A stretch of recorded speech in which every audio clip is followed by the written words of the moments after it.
Shalom, salam sejahtera. Semoga kasih karunia dan damai sejahtera dari Allah Bapa kita dan dari Tuhan Yesus Kristus menyertai kita semua. Kembali dengan saya, Kohelet Indonesia, kita akan melanjutkan pendalaman Alkitab kita yang judulnya kali ini adalah Membangun Rumah. Nah, membangun rumah adalah topik dari ucapan ke-20 dari 30 ucapan orang bijak yang terdapat di dalam Amsal pasal 22 ayat 17 hingga pasal 24 ayat 22. Jadi ini bagian dari seri yang sangat panjang ya. Kita sudah membahas 19 ucapan yang pertama dan sekarang kita masuk ke ucapan yang ke-20. Dan kebetulan ini juga kita memasuki bagian yang baru dari 30 ucapan orang bijak.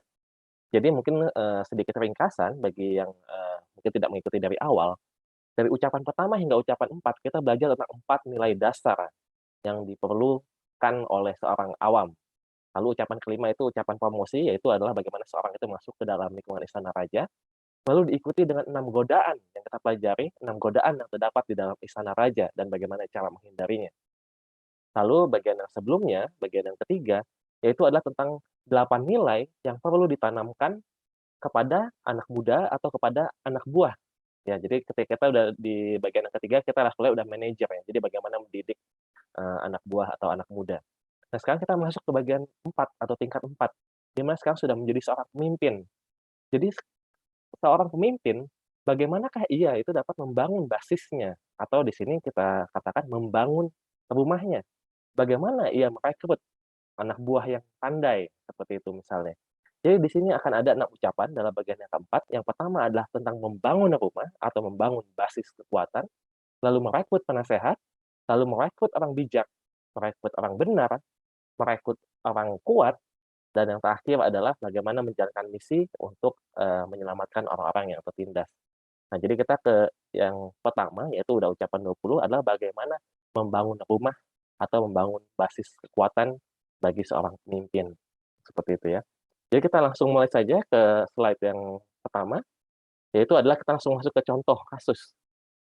Jadi membangun fondasi kerajaan, yaitu adalah dengan merekrut orang-orang muda yang cakap. Cakap ini bukan cakep ya, tapi cakap. Jadi ahli atau pandai dalam, bidangnya, seperti itu. Nah, jadi Nebukadnezar adalah contoh yang sangat baik, karena, ketika ia baru saja menjadi raja atau bahkan sebelum menjadi raja, ia sudah menyiapkan fondasi kekuatannya. Hal ini kita bisa lihat dari Alkitab, kita buka sama-sama, dari kitab Daniel ya. Jadi di layar memang sudah ada, tapi saya sarankan kepada saudara-saudara sekalian untuk membuka Alkitabnya. Kita ke kitab Daniel, pasalnya yang pertama. Nah, kita akan sangat banyak membuka ayat Alkitab, di sesi kita kali ini, jadi saya sarankan betul-betul untuk ambil Alkitabnya ya. Jadi Daniel pasal yang pertama, di sini saya tampilkan ayat 3 sama 4 di layar, tapi kita akan baca dari ayat pertama supaya lebih lengkap. Baiklah, Daniel pasal 1 ayat 1 sampai 4 ya. Pada tahun yang ketiga pemerintahan Yoyakim raja Yehuda, datanglah Nebukadnezar raja Babel ke Yerusalem lalu mengepung kota itu. Tuhan menyerahkan Yoyakim raja Yehuda dan sebagian dari perkakas-perkakas di rumah Allah ke dalam tangannya. Semuanya itu dibawanya ke tanah Sinear, ke dalam rumah dewanya. Perkakas-perkakas itu dibawanya ke dalam perbendaharaan dewanya. Lalu raja Nebukadnezar ya, lalu raja bertitah kepada Aspenas, kepala istananya, untuk membawa beberapa orang Israel yang berasal dari keturunan raja dan dari kaum bangsawan, yakni orang-orang muda yang tidak ada suatu celah, yang berperawakan baik, yang memahami berbagai-bagai hikmat, berpengetahuan banyak, dan yang mempunyai pengertian tentang ilmu, yakni orang-orang yang cakap untuk bekerja dalam istana raja, supaya mereka diajarkan tulisan dan bahasa orang Kasdim. Nah, jadi Nebukadnezar itu ketika telah mengalahkan, bangsa tertentu, dia akan mengambil anak-anak muda terbaiknya untuk dididik dalam, kebudayaan, dalam bahasa Babilon, sehingga mereka bisa menjadi pemimpin-pemimpin di kemudian hari. Jadi maksudnya menjadi mungkin gubernur, seperti itu ya, atau menterinya, untuk memimpin bangsa yang ia taklukkan, seperti itu. Nah, jadi kita bisa lihat bahwa Nebukadnezar saja, dia sudah langsung untuk membangun basis kekuatan atau basis dari kerajaannya. Dia merekrut anak-anak muda yang cakap. Nah, yang menarik di sini adalah Nebukadnezar itu kapan dia melakukan perekrutan ini? Jadi kalau kita baca di ayat yang pertama ini adalah pada tahun yang ketiga pemerintahan Yoyakim. Nah, kapankah itu? Apakah ia sudah jadi raja? Coba kita sama-sama membuka Yeremia pasal 25 ayat 1 untuk mengetahui lebih jelas tahun pemerintahan Nebukadnezar ya. Jadi kita buka Yeremia 25 ayat 1. Firman yang datang kepada Yeremia tentang segenap kaum Yehuda dalam tahun keempat pemerintahan Yoyakim bin Yosia raja Yehuda, yaitu dalam tahun pertama pemerintahan Nebukadnezar raja Babel. Jadi, dari ayat ini, Yeremia 25 ayat 1, kita bisa tahu apa? Tahun keempat Yoyakim adalah tahun pertama Nebukadnezar menjadi raja. Sedangkan tadi kalau kita baca di Daniel, pasal yang pertama, ayat yang pertama, ini masih tahun yang ketiga pemerintahan Yoyakim. Jadi ini berarti sesaat sebelum Nebukadnezar menjadi raja, atau mungkin pada saat dia betul-betul baru mulai menjadi raja. Jadi istilahnya apa? Dia sudah menjadi seorang putra mahkota, dan dia tahu ia akan menjadi raja, dan dia akan betul-betul membangun kerajaannya, kerajaan Babylon ya. Waktu itu belum betul-betul maju, meskipun, lagi menanjak naik ya kerajaan Babylon pada saat itu, tapi dia tahu supaya kerajaan ini menjadi kerajaan yang besar, dia harus selalu siapkan dari awal. Jadi ketika ia memimpin perang dan menaklukkan, Yehuda, dia mengambil anak-anak muda terbaik untuk anak-anak muda yang cakap yang dapat bekerja di dalam istananya. Nah, itulah pentingnya. Apa sih sebenarnya perbedaan antara mendidik bawahan yang sudah ada dengan merekrut bawahan yang baru yang cakap? Nah, kan kalau kita bahas, sebelumnya, 30 ucapan orang bijak, itu kan bagaimana mendidik ya, mendidik anak buah, mendidik anak muda, ada 8 nilai yang harus ditanamkan. Nah, tapi mendidik dengan merekrut bedanya adalah kalau mendidik itu kita terima bawahan yang sudah ada, lalu kita coba bentuk. Nah, ini bisa susah, karena tergantung bawahan tersebut ya, jadi masing-masing memiliki potensinya masing-masing, ada yang keras kepala dan sebagainya. Tapi kalau kita merekrut, sebagai seorang atasan, kita sudah diberikan hak, sebagai orang pemimpin ya, sudah mendapatkan hak untuk merekrut anak buah. Nah, itu harus dimanfaatkan dengan baik, yaitu adalah kita harus bisa pandai merekrut mana anak muda yang cakap, yang bisa nanti kita didik dengan mudah, seperti itu. Nah, nanti itulah, 30 ucapan orang bijak yang berikut-berikutnya kita akan membahas bagaimanakah mencari, anak buah yang cakap, yakni yang bijak, yang benar, yang kuat, seperti itu ya. Tapi sekarang kita masih membahas tentang membangun rumah. Nah, baiklah, jadi kita ke slide yang berikutnya dulu, kita baca tentang ucapan orang bijaknya. Jadi ini ucapan 20-nya sendiri ya. Kita tadi belum sempat baca, kita buka di Amsal 24 ayat 3 dan 4 ya. Jadi 30 ucapan orang bijak itu dari pasal 22 ayat 17 sampai 24 ayat 22. Nah, sekarang udah masuk ucapan 20, jadi udah di pasal 24. Nah, saya bacakan ya ayat 3 dan 4. Dengan hikmat rumah didirikan, dengan kepandaian itu ditegakkan, dan dengan pengertian kamar-kamar diisi dengan bermacam-macam harta, dan bermacam-macam harta benda yang berharga dan menarik. Nah, jadi ada 3 langkah untuk membangun rumah, yaitu mendirikannya, menegakkannya, dan mengisi kamar-kamarnya dengan bermacam-macam harta benda yang berharga. Nanti kita akan pelajari bahwa rumah yang dimaksud adalah basis kekuatan atau fondasi kerajaan. Nanti akan kita lihat ya. Nah, jadi kalau emang itu artinya seperti demikian, berarti kamar yang diisi adalah apa? Kita mengisi rumah kita atau kekuatan kita, base rumah kita dengan orang-orang yang cakap. Nah, itulah maksudnya mengisi kamar-kamar dengan, harta benda yang berharga dan menarik. Nanti kita akan, saya lebih jelaskan lagi ya di slide-slide yang berikutnya. Ini cuma, brief-nya saja, seperti itu. Nah, tapi yang penting perlu diingat adalah ada 3 langkah, mendirikan, menegakkan, dan mengisi kamar. Dengan apa tadi? Dengan hikmat, pengertian, dan pengetahuan. Baiklah, kita lanjut. Jadi arti rumah dalam Alkitab. Jadi rumah itu bukan hanya artinya tempat tinggal ya, dalam bahasa Ibrani-nya itu bait. Nah, jadi kalau pernah dengar istilah yang sangat lazim, bait Allah, itu maksudnya rumah Allah. Nah, itulah bait Allah.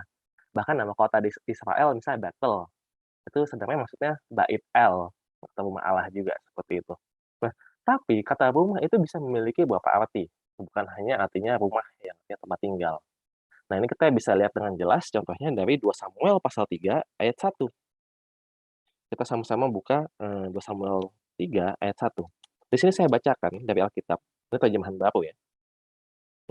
Saya bacakan. Peperangan antara keluarga Saul dan keluarga Daud berlarut-larut. Daud kian lama kian kuat, sedang keluarga Saul kian lama kian lemah. Nah, menariknya kata keluarga di sini, sebenarnya ini sudah terjemahan yang diinterpretasikan. Karena kata asli yang digunakan di sini adalah rumah. Jadi seharusnya kalau kita mau, secara literal, mestinya di sini dibacanya peperangan antara rumah Saul dan rumah Daud berlarut-larut. Nah, tapi ternyata rumah atau bait bisa juga diartikan sebagai keluarga. Nah, di sini saya coba ambil dari terjemahan bahasa Indonesia dan juga ada dalam bahasa Inggris juga ya. Misalnya artinya rumah. Karena dalam terjemahan lama, saudara bisa lihat di layar ya, bacanya adalah maka maka lama adalah perang antara orang isi rumah Saul dengan orang isi rumah Daud. Jadi terjemahan lama yang bahasa Indonesia betul-betul memakai arti yang sangat literal ya. Jadi rumah. Meskipun orang yang baca rumah Saul maksudnya adalah tahu bahwa itu maksudnya bukan cuma rumah tempat tinggal, tapi dinasti atau keluarga. Makanya kalau di terjemahan baru di sini disebutkan keluarga ya. Padahal kata aslinya bait. Nah, tapi bisa juga itu artinya dinasti. Nah, ini contohnya memang nggak ada dalam terjemahan bahasa Indonesia, tapi contoh dalam bahasa Inggris misalnya terjemahan ISV ya, International Standard Version. Di sini dibacakan, after this, a state of protracted war existed between Saul's dynasty and David's dynasty, atau dinasti istilahnya. Jadi ada perang antara dinasti Saul dengan dinasti Daud. Jadi ternyata bait juga bisa diartikan sebagai dinasti. Bisa artinya rumah, bisa artinya keluarga, bisa diartikan juga dinasti. Atau bahkan dalam bahasa internasional, bahasa Indonesia sehari-hari, atau ada beberapa terjemahan bahasa Inggris juga, di sini saya bacakan di layar ya. Pertempuran antara pendukung keluarga Saul dan pendukung Daud terus berlangsung. Nah, jadi bisa juga diartikan apa? Pendukung. Ya, pendukung keluarga. Itu bisa juga.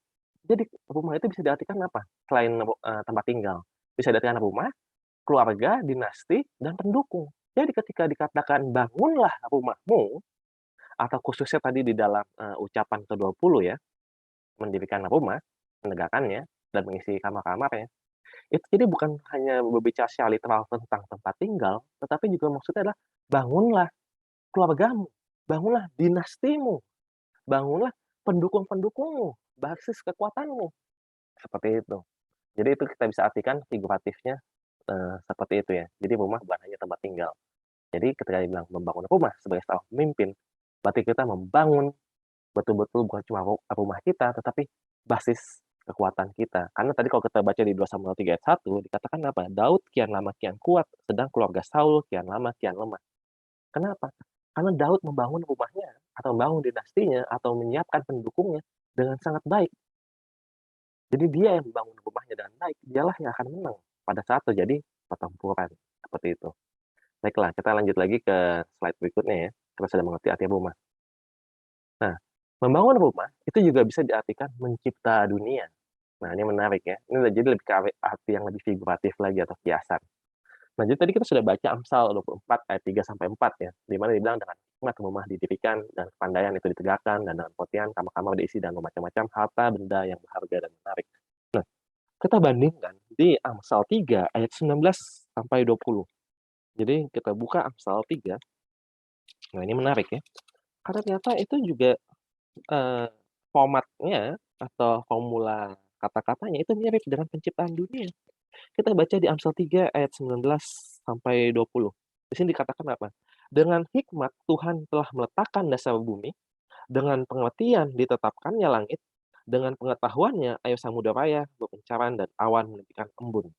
Ya, jadi tentang apa? Meletakkan dasar bumi, lalu apalagi ditetapkannya langit. Jadi ini kan penciptaan ya, dan pengetahuannya samudera raya berpencaran dan awan menitikan embun. Nah, ternyata formula yang sama dengan membangun rumah. Di Amsal 24 ayat 3 sampai 4. Sama ya dengan hikmat, dengan kepandaian, dan dengan pengetahuan. Seperti itu. Jadi membangun rumah, ternyata itu seperti Tuhan membangun atau menciptakan dunia. Jadi seseorang pemimpin yang hendak membangun rumahnya, itu seolah-olah sedang menciptakan dunia. Ia menaruh dasar-dasar fondasi pemerintahannya, lalu meletakkan visinya di langit, dan mengisi kamar-kamarnya dengan harta berharga untuk menjadi berkat bagi banyak orang, seperti embun. Seperti itu kira-kira. Nah itu ya, jadi betul membangun rumah seperti membangun dunia. Dan ternyata teladan kita untuk seorang yang membangun rumah, ternyata tidak lain adalah Yesus. Karena Yesus adalah betul-betul seorang yang membangun rumah atau menciptakan dunia ketika ia datang ke dunia. Nah kita lihat di slide berikutnya. Nah, jadi Yesus sang ahli bangunan menciptakan dunia baru. Nah, dari ayat-ayat di sini, maka saya bilang siapkan Alkitab karena akan ada banyak ayat-ayat. Kita bakal melihat bahwa ternyata Yesus itu ketika datang ke dunia, dia itu seolah-olah sedang membangun atau menciptakan dunia baru. Seolah-olah ada penciptaan kembali. Nah, jadi dia adalah, Yesus adalah contoh yang baik bagi seorang pemimpin untuk membangun rumahnya. Dalam tadi ya, membangun dunia yang baru. Kita buka Yohanes pasal 2 ayat 19. Di sini kita lihat, apa benar Yesus itu adalah seorang yang membangun dunia, membangun rumah. Kita baca ayat-ayatnya, ada banyak sekali. Di sini saya hanya tampilkan yang paling penting dan utama. Pertama kita ke ayatnya dari Yohanes pasal 2 ayat 19. Di sini dikatakan, jawab Yesus kepada mereka, rombak bait Allah ini dan dalam 3 hari aku akan mendirikannya kembali. Menarik ya. Dia bilang, rombak bait Allah ini. Bait Allah tadi apa? Rumah ya, rumah Allah. Dan dalam 3 hari aku akan mendirikannya kembali. Jadi Yesus dibilang dia akan mendirikan bait Allah yang baru untuk menggantikan yang akan dihancurkan. Nah ini tentu maknanya ganda ya, karena kalau kita baca lanjutannya di Yohanes 2 ayat 21, di sini dikatakan apa? Tetapi yang dimaksudkannya dengan bait Allah ya, ialah tubuhnya sendiri. Jadi bait Allah adalah tubuh Yesus. Nah, jadi artian yang pertama yang sudah diartikan oleh Yohanes, jadi maksudnya rombaklah bait Allah ini maksudnya adalah ya nanti, Yesus itu disalib dalam 3 hari akan dibangun kembali maksudnya adalah dalam 3 hari atau pada hari yang ketiga, Yesus akan bangkit, berarti yang mendirikan bait Allah atau tubuhnya itu kembali. Namun ini memiliki arti yang lebih dalam lagi, bukan hanya tentang kebangkitan Yesus, meskipun ini tentang kebangkitan Yesus ya, tapi ini lebih dari sekedar kebangkitan Yesus.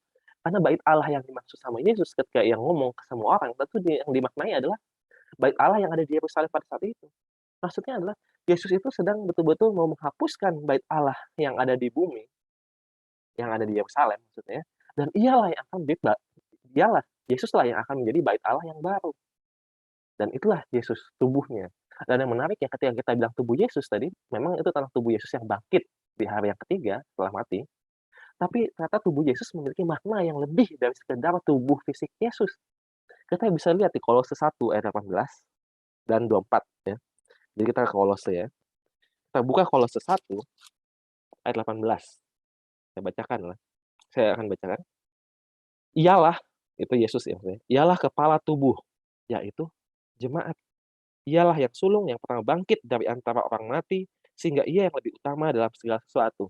Jadi betul-betul ini mengartikan terkait kebangkitan, tapi juga lebih dari sekedar kebangkitan. Ialah kepala dari tubuh, kepala tubuh. Tubuhnya itu siapa di sini? Yaitu jemaat atau gereja, sama ya. Ini kata yang dipakai itu bisa diartikan jemaat, bisa diartikan gereja. Jadi tubuhnya adalah jemaat atau gereja, tubuh Yesus. Dan kita lihat lagi ke ayat 24 misalnya, di pasal yang sama. Sekarang aku bersukacita bahwa aku boleh menderita karena kamu dan menggenapkan dalam dagingku apa yang kurang pada penderitaan Kristus untuk tubuhnya, yaitu jemaat. Nah, jadi tubuh Yesus siapa? Jemaat. Kita lihat lagi contoh yang terakhir, kita bisa buka di Efesus ya. Jadi di semuanya tulisannya Paulus. Kita buka Efesus 1 ayat ke-22 dan 23. Dan segala sesuatu telah diletakkannya di bawah kaki Kristus, dan dia telah diberikannya kepada jemaat sebagai kepala dari segala yang ada. Jemaat yang adalah tubuhnya, yaitu kepenuhan dia, yang memenuhi semua dan segala sesuatu. Ya, jadi jemaat adalah tubuh, atau gereja adalah tubuh Kristus. Jadi Yesus membangun apa? Dia bilang, robohkan bait Allah ini, yang kata adalah tubuhnya, dia akan mendirikannya dalam 3 hari. Nah, yang akan mendirikan tubuhnya, berarti kan? Nah, tubuhnya adalah jemaat. Jadi Yesus akan membangun jemaat, mendirikan rumah Allah yang baru, yaitu adalah gereja. Nah, ini kita bisa lihat lebih jelas apakah benar Yesus itu adalah seorang eee, tukang bangunan gitu istilahnya ya, sang ahli bangunan. Kita bisa lihat bahkan pekerjaan Yesus di dunia secara literalnya sebelum pelayanan, ternyata juga adalah tukang bangunan. Kita bisa baca Markus pasal 6 ayat 3. Nah, kebanyakan orang tahunya Yesus adalah pekerjaannya sebelumnya seperti ayahnya, yaitu tukang kayu ya. Nah, mari kita baca di sini ya. Ini ayatnya yang menyatakan demikian. Markus 6 ayat 3. Bukankah ia ini tukang kayu, anak Maria, saudara Yakobus, Yoses, Yudas, dan Simon? Dan bukankah saudara-saudaranya yang perempuan ada bersama kita? Lalu mereka kecewa dan menolak dia. Nah, jadi orang-orang pada saat itu yang mengenal Yesus, nggak yakin dengan Yesus, kenapa? Karena dikatakan, bukankah iya ini tukang kayu? Jadi Yesus itu tukang kayu. Nah, tapi menariknya, kata aslinya sebenarnya bukan tukang kayu, tapi carpenter. Carpenter memang bisa diartikan tukang kayu ya. Nah, tapi itu maksudnya bisa juga adalah artinya tukang bangunan. Tukang bangunan ini nggak mesti tentang kayu doang, tapi bisa juga batu. Tapi yang untuk kita, mau pelajari di sini adalah Yesus sebagai ahli bangunan. Jadi maksudnya ketika dibilang Yesus adalah tukang kayu, istilahnya di sini adalah bukan iya, adalah ahli bangunan, tukang bangunan, tukang membangun. Nah, jadi bukan cuma artinya woodcutter atau carpenter, tetapi bisa juga diartikan stonemason. Karena pada saat itu sebenarnya nggak terlalu banyak, kayu-kayu di Israel ya. Jadi banyak ahli yang mengatakan sebenarnya Yesus itu adalah stonemason. Makanya banyak perumpamaan Yesus tentang membangun dan dengan batu, bukan kayu, seperti itu. Nah, kita lihat lagi Matius 16 ayat 18 ya. Jadi kita lihat Matius 16 ayat 18, mungkin saya percepat bacanya, karena ada banyak sekali, pembahasan kita hari ini. Matius 16 ayat 18, bagaimana Yesus membangun rumah itu ya, dan dengan perumpamaan atau kiasan batu. Dan aku pun berkata kepadamu, engkau adalah Petrus, dan di atas batu karang ini aku akan mendirikan jemaatku, dan alam maut tidak akan menguasainya. Ya, jadi betul-betul udah istilah tukang bangunan. Dan kalau adalah Petrus, Petrus pun artinya adalah batu ya. Dan di atas batu karang ini aku akan mendirikan jemaatku. Nah, dia kita bilang jemaat atau gereja. Nah, itulah Yesus akan mendirikan gereja, mendirikan rumah Allah yang baru. Yang bukan cuma rumah Allah yang ada di Yerusalem, bukan cuma bait bait Allah, tapi bait Allah yang lebih sebenarnya yaitu gereja. Nah, kita buka lagi lanjut. Kita kembali ke Yohanes. Yohanes pasal 19 ayat 30 ya. Jadi Yohanes pasal 19 ayat 30. Sesudah ini jadi di kayu salib ya. Tadi kan kita bilang membangun rumah itu ada mendirikan, menegakkan, dan mengisi kamar-kamarnya kan. Nah, bagaimana menegakkannya? Ternyata itu di kayu salib. Sehingga itulah ketika di ayat 30 dikatakan, sesudah Yesus meminum anggur asam itu, berkatalah ia, sudah selesai. Lalu ia menundukkan kepalanya dan menyerahkan nyawanya. Apanya yang sudah selesai? Tentu ini banyak pengertiannya, tapi salah satu pengertiannya yang saya berikan di sini adalah bahwa rumahnya itu telah selesai. Tugasnya telah selesai untuk membangun rumah itu. Jadi ketika ia disalib, Yesus itu menegakkan rumah yang ia dirikan. Hah? Dari mana saya bisa eee, interpretasi ini ya? Selain dari ayat-ayat yang sebelumnya, kita bisa lihat juga dari Yohanes itu sendiri, ini kan Yohanes 19, kita sekarang ke Yohanes 12 ayat 32. Yohanes 12 ayat 32 dikatakan apa? Di sini dikatakan, "Dan aku, apabila aku ditinggikan dari bumi, aku akan menarik semua orang datang kepadaku." Nah, jadi ditinggikan ini maksudnya juga ditegakkan sebenarnya maksudnya ya. Nah, ayat 33 ini dikatakannya untuk menyatakan bagaimana caranya ia akan mati, yaitu disalib tadi. Jadi di situlah ketika ia ditinggikan, ia menegakkan, rumah itu ditegakkan kan, tubuh Yesus ditegakkan. Di situ dibilang, "Sudah selesai." Dan setelah selesai apa? Langkah berikutnya kan tadi mendirikan, menegakkan, lalu mengisi kan. Nah, tadi kita baca di ayat 32 ini, "Aku akan menarik semua orang datang kepadaku." Nah, inilah, dia setelah ditegakkan, saatnya lah memasukkan orang-orang ke dalam rumah itu. Dan ini banyak perumpamaannya. Satu yang saya bisa berikan mungkin dari Lukas pasal 14 ya. Bagaimana akhirnya, Yesus menarik orang-orang untuk datang ke dalam rumahnya. Di Lukas pasal 14, ini bercerita tentang perumpamaan tentang, orang-orang yang berdalih ya, ketika diundang ke dalam perjamuan. Jadi intinya kerajaan Allah, ini kita langsung baca aja ya, pasal 14 ayat 15 ya. Mendengar itu berkatalah seorang dari tamu-tamu itu pada Yesus, "Berbahagialah orang yang akan dijamu dalam kerajaan Allah." Tetapi Yesus berkata kepadanya, "Ada seorang mengadakan perjamuan besar dan ia mengundang banyak orang." Jadi mengundang banyak orang, siapa itu? Ya Yesus. Mengundang banyak orang ke dalam perjamuan itu, tapi banyak yang menolak. Nah, kita langsung loncat aja, karena waktu yang terbatas. Kita langsung ke ayat 22 sampai 23 ya. Itu kan orang-orang menolak, lalu akhirnya, tuannya bilang, "Ya udah, undanglah orang-orang yang ada di luar yang lumpuh dan sebagainya." Nah, lalu ayat 22, "Kemudian hamba itu melaporkan, 'Tuan, apa yang Tuhan perintahkan itu sudah dilaksanakan, tetapi sekalipun demikian masih ada tempat.' Atau mungkin bahasa aslinya, masih ada ruang, masih ada kamar-kamar yang perlu diisi, yang bisa diisi." Lalu kata Tuhan itu kepada hambanya, "Pergilah ke semua jalan dan lintasan, dan paksalah orang-orang yang ada di situ masuk, karena rumahku harus penuh." Nah, jadi setelah Yesus betul-betul ditegakkan di salib, itu dasar iman kita, betul-betul orang itu ditarik masuk ke dalam rumahnya. Itu ini salah satu undangannya ya. Nah, kita, balik lagi ke Yohanes 14 ayat ayat 2 ya. Ini juga salah satu alasan kenapa Yesus, kembali ke surga dan akan datang yang kedua kali. Nah, di sini Yohanes pasal 14 ayat 2 dikatakan apa? "Di rumah Bapakku banyak tempat tinggal, jika tidak demikian, tentu aku mengatakannya kepadamu. Sebab aku pergi ke situ untuk menyediakan tempat bagimu." Nah, bisa baca ayat 1 sama 3-nya juga tentang Yesus intinya pergi ke sana untuk menyiapkan tempat tinggal bagi kita. Jadi ada banyak tempat tinggal atau banyak ruang atau banyak mansion, tergantung terjemahannya ya. dia betul-betul diundang supaya masuk ke dalam rumah itu. Nah, bagaimanakah kita ikut membantu untuk memasukkan orang-orang ke dalam rumah? Kita bisa lihat misalnya di Matius 5 ayat 14 sampai 16. Matius 5 ayat 14 ya. Kamu adalah terang dunia. Kota yang terletak di atas gunung tidak mungkin tersembunyi. Lagi pula orang tidak menyalakan pelita lalu meletakkannya di bawah gantang, melainkan di atas kaki dian, sehingga menerangi semua orang di dalam rumah itu. Demikianlah hendaknya terangmu bercahaya di depan orang, supaya mereka melihat perbuatanmu yang baik dan memuliakan Bapamu yang di surga. Nah, perumpamaan yang sama ini ada di Lukas pasal 8. Saya pengen tambahin juga Lukas 8, kita baca lagi meskipun sama. Karena ada detail tambahan yang menarik. Lukas 8 ayat 16 dikatakan apa? Tidak ada seorang pun yang menyalakan pelita lalu menutupinya dengan tempayan atau menempatkannya di bawah tempat tidur, tetapi yang menempatkannya di atas kaki dian supaya semua orang yang masuk ke dalam rumah dapat melihat cahaya. Jadi betul-betul supaya orang masuk dan melihat cahaya. Seperti itu ya. Nah itulah, jadi saya kayaknya terlalu banyak membahas slide ini tentang Yesus membangun rumah atau membangun dunia baru. Tapi inilah contoh bagaimana seorang pemimpin itu membangun dunia atau membangun rumahnya. Bagaimana Yesus itu betul-betul pada saat dia di dunia dengan ajaran misalnya khotbah-khotbahnya di atas gunung, di atas bukit, itu betul-betul meletakkan dasar-dasar pemerintahannya, menaruh visinya di langit dan mengundang orang-orang untuk masuk. Itu adalah harta-harta yang berharga. Nah, seorang pemimpin harus menjadi Yesus sebagai teladan. Oke, kita masih banyak slide-nya, jadi kita lanjut aja ya, karena waktu yang terbatas. Nah, jadi membangun rumah dengan mengandalkan Tuhan. Nah, ini penting ya untuk mengingat bahwa kita membangun rumah sebagai seorang pemimpin, betul-betul harus mengandalkan Tuhan, bukan dengan kekuatan sendiri saja. Kita bisa baca di Mazmur 127.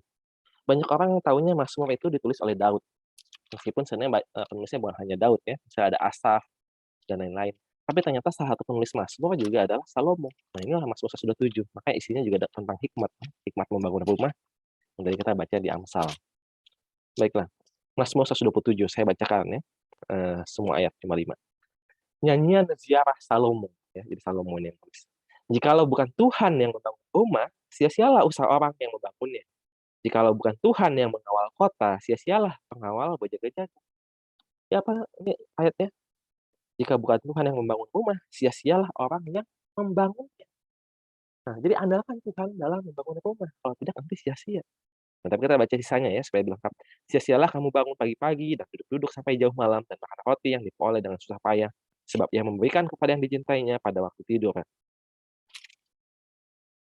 Sesungguhnya anak-anak lelaki adalah milik pusaka daripada Tuhan dan buah kandungan adalah suatu upah.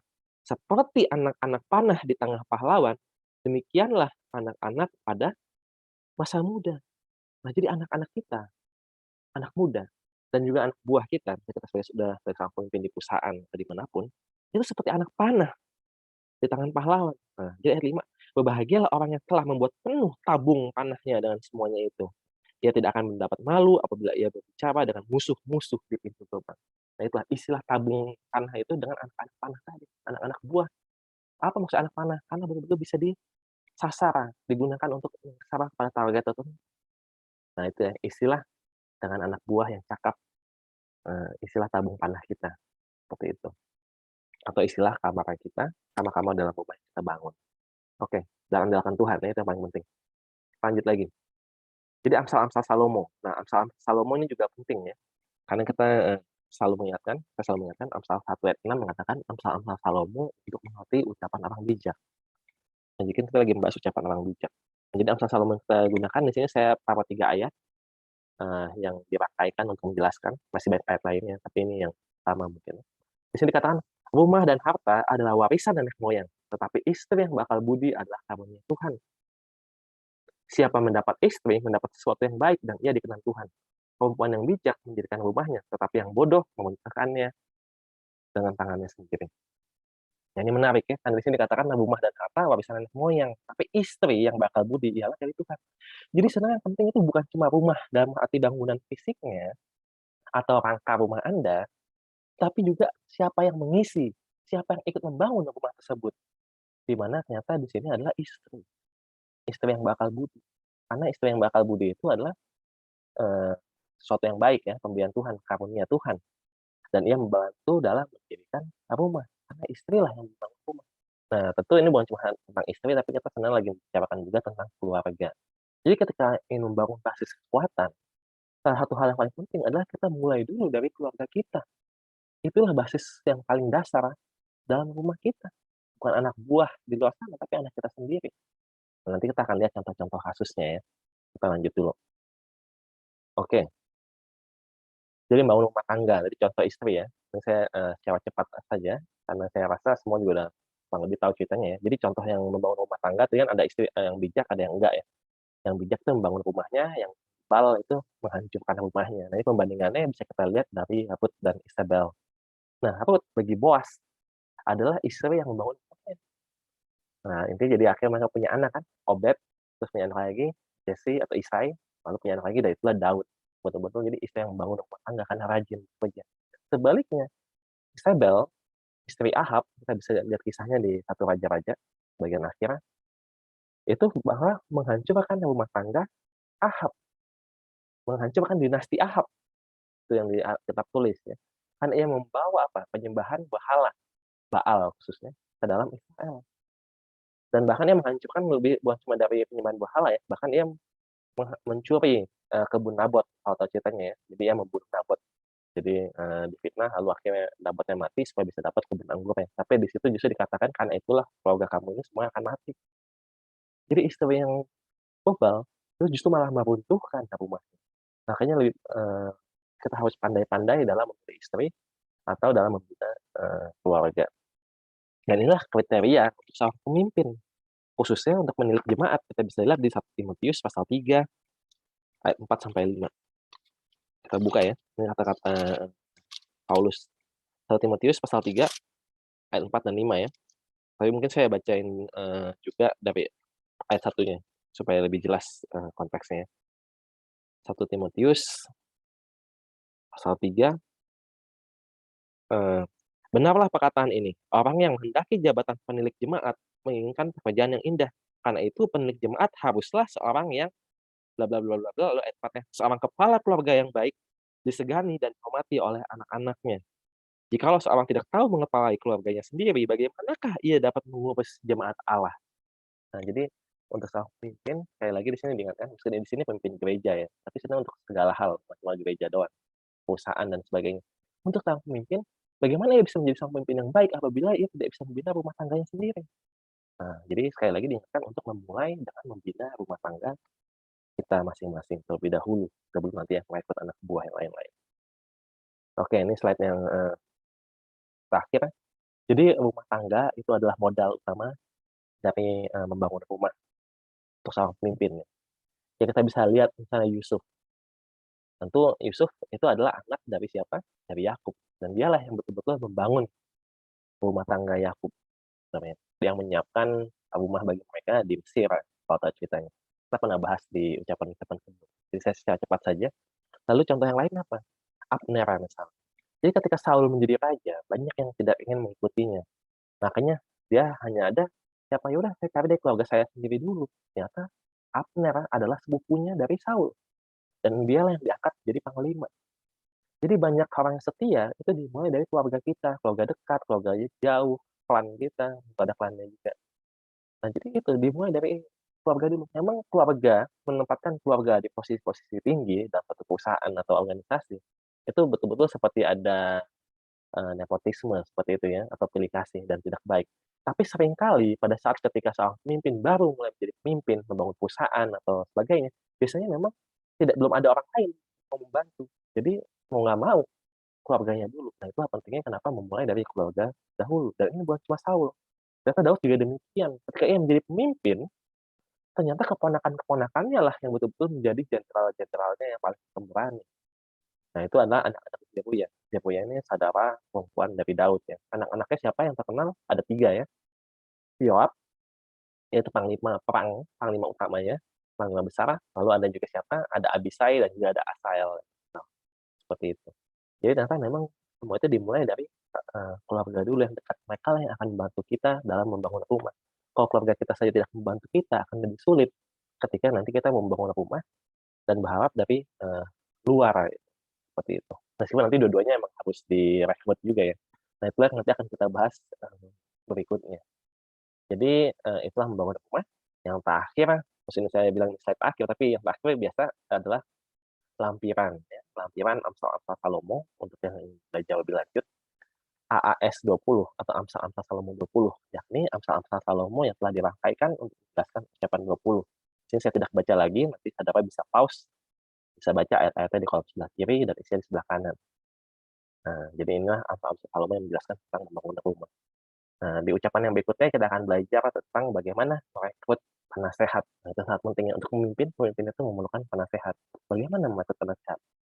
Nah, jadi tunggu saja sesi yang berikutnya, kita akan belajar lebih jauh. Itu saja yang bisa saya sampaikan pada hari ini. Tuhan memberkati kita semua. Amin.